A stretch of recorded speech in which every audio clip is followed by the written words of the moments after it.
बेहदची परम महाशांती. आज आपण बापूजींच्या आजचे महाभारत या ई-बुकमधील 11वे प्रकरण बघूयात, स्वपरिवर्तनाचा मार्ग. भगवद्गीता स्थितप्रज्ञ अवस्थेचे वर्णन करते. आनंद आणि दुःखाच्या पलीकडील संतुलित चेतनेची ती अवस्था. जेव्हा एखादी व्यक्ती कर्माचा नियम समजते आणि परमेश्वराशी जोडली जाते, तेव्हा आत्मा स्थिर आणि शांत होतो. अशी व्यक्ती जिथेही जाते तिथे शांतता आणि सकारात्मकता पसरवते. बापूजी या परिवर्तनात सहभागी होऊ इच्छिणाऱ्यांसाठी एक स्पष्ट मार्ग सांगतात. त्याला 3 पायऱ्या आहेत. पहिली पायरी, ज्ञानात मग्न व्हा. प्रथम एखाद्याने स्वतःला ज्ञानामध्ये मग्न केले पाहिजे. ज्ञानसागर, सर्वोच्च ज्ञानाचा महासागर.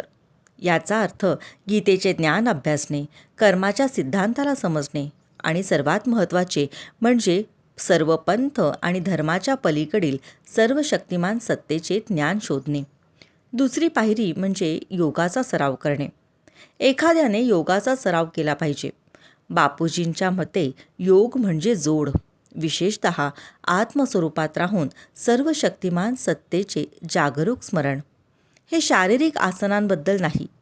हे जगात कर्मयोगी म्हणून जगत असताना सर्वोच्च धामातून आध्यात्मिक शक्ती घेण्याबद्दल आहे. तिसरी पायरी म्हणजे परमशांती पसरवणे. एखाद्याने परमशांतीच्या कंपनांचा प्रसार केला पाहिजे. बापूजी याला वर्तमान युगातील सर्वात मोठी सेवा म्हणून वर्णन करतात. जसे लोक उन्हाळ्याच्या उष्णतेत पाण्याच्या टाक्या लावतात, तसे आध्यात्मिक शक्ती मिळवलेल्या आत्म्यांनी प्रत्येकाला सर्वोच्च शांततेचे ताजेतवाना अनुभव हा द्यायलाच पाहिजे, असे ते म्हणतात. बापूजी ठामपणे सांगतात की हे कृतीचा त्याग करण्याबद्दल नाही. गीतेने कधीही कोणालाही काम सोडायला सांगितले नाही, अगदी एका तासासाठीही नाही. आवाहन हे आहे की कर्मयोगी व्हा. जगात कार्य करताना परमेश्वराशी जोडलेले राहा. स्वपरिवर्तन जे ज्ञान, योग आणि सेवेद्वारे केले जाते, हेच एकमेव शक्ती आहे की जी आपत्ती टाळू शकते आणि खरोखर एक नवीन जग निर्माण करू शकते. परमशांती हा सर्वोच्च मंत्र आहे. त्याचा विचार करा, तो बोला आणि सर्वोच्च शांतता प्रस्थापित करा.